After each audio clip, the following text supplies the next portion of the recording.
We have Austin Mayor Steve Adler live the first weekend of every month. Today is close enough. Tomorrow is March, believe it or not.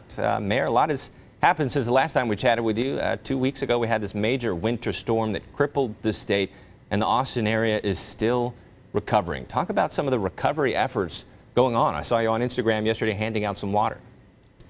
Well, there's a lot of recovery efforts going on right now. It's still mid-crisis for so many people.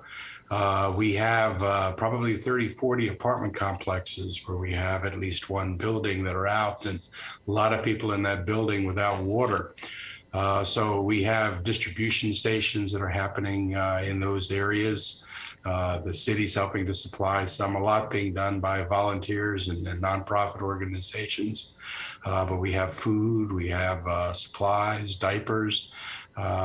Still the ability to be able to call to get help with plumbing in the city, because that's going to be a big part of recovery over the coming weeks. Gotcha. And this week, the City Council met to kind of ask some tough questions of Austin Energy and Austin Water. How did that meeting go? Did y'all get some answers from the utilities?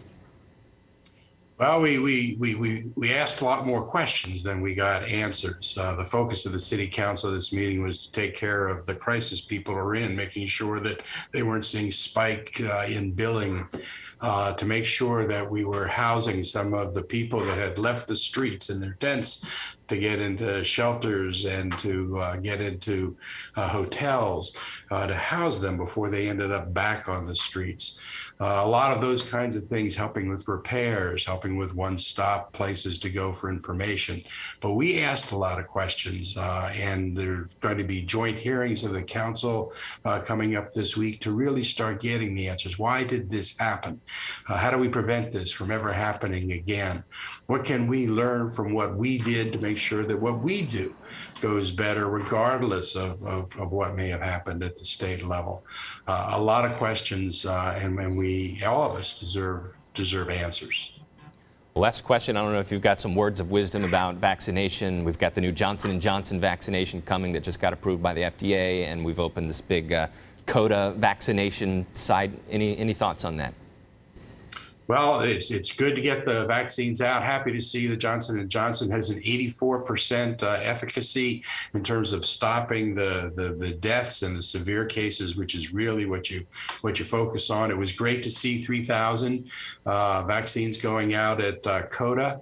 Austin Public Health is going to give out about 32,000 this week. I hope they start giving us a lot more supply out at COTA, because we need we could get out 5, 6, 10 times as many vaccines as we're getting supplied right now. And there are a lot of people real eager in our city to get vaccinated. Austin Mayor Steve Adler, thank you so much, sir, for joining us this morning. I appreciate it. Thank you.